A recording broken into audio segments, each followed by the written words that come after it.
I almost did not go to the bank that morning. For 8 months, I had been moving through life like a man underwater. Ever since Margaret passed, everything felt slower, heavier. The wall kept going, but I stayed stuck somewhere behind. The safety deposit box was part of that. I knew it was there. I knew it mattered. But every time I thought about opening it, something in my chest tied, like a door I could not unlock. Then Frank called. My attorney, his voice was calm but firm. He said it could not wait anymore. Papers needed to be reviewed. Signature needed to be done.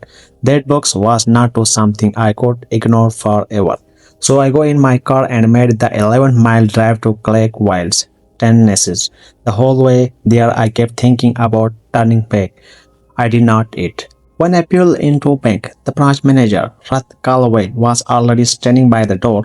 That left strange. She was not smiling the way she usually did. There was something else in her face, something like worry. She led me inside, sat me down, and told me something I was not ready to hear. 9 days ago, someone had tried to access my safety deposit box. My heart dropped. She pulled up the security footage. I leaned closer to the screen. The person wore a cap, head slightly turned, but then I saw it. The way he stood, the slight shift of weight onto his left foot. I knew the posture. It was my son, Daniel. Everything inside me went quiet. I opened the box alone. Inside was a letter, 4 page. Margaret's handwriting, dated 11 weeks before she died. At the bottom, she did not sign it.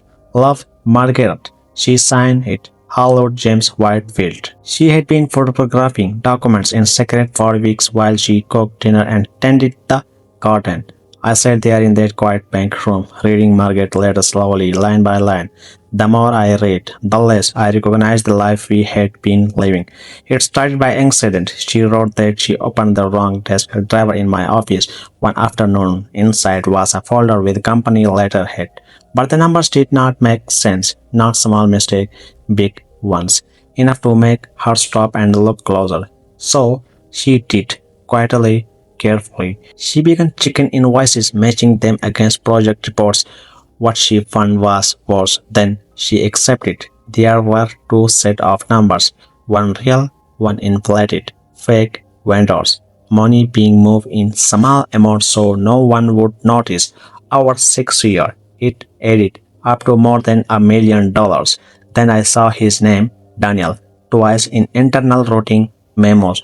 4 years of access, 4 years of trust I had given him myself. I had told myself I was helping him, preparing him for the future, giving him responsibility. What I had not been watching was what he was doing with it. I took the letter and a small USB drive from the box straight to Frank. He read everything without saying much. What bothered me most was not shock, it was recognition. He called in a forensic accountant, Beverly Marsh. She did not waste time without emotions. Just numbers, clean shape final. Her total $1.1 million, 9 projects, 11 shell companies. After that things moved fast. Calls were made and FBI contact stepped in. But before anything happened, I went to see my son. I did not go to warm him. I just needed to look at him. Daniel tried to explain, said a man named Victor pulled him and then boxed him in, forced his hand it. But he had always been a terrible liar, even as a child. I told him I love him. Then I went home. Victor was arrested on a Friday morning. I did not see it happen. There were no shooting matches, no final confrontation, just a phone call from Frank. Came steady, like always. He told me it was done. Victor was in a custody. After that, things moved through that system quickly. His accounts were frozen. His assets were reviewed. Some of the money came back, not all of it, but enough to show the truth clearly. Around $1.1 million tied to his network. The company changed too. Whitefield and Haru become just Whitefield. It felt strange seeing the name like that later, but also lone liar. But not everything found a clean ending. The investigation into Margaret incident was opened separately. At first, I did not understand why. Then I heard about the support, small details that did not line up. Tire mark, that suggested hesitation, timing that felt off. No one gave me a clear answer, and maybe that's the hardest part. Daniel cooperated fully. He told them everything. In the end, he did not go to prison, probation. I had time to think about now. I felt about that. I made peace with it, or something close to peace.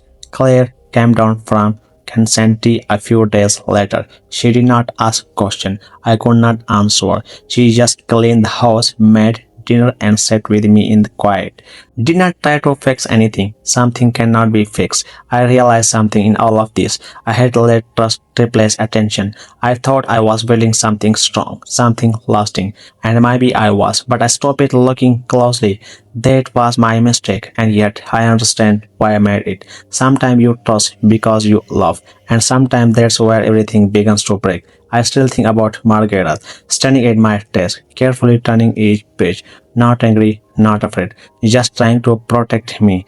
The last line she wrote still sits with me. All my love, always, Margaret.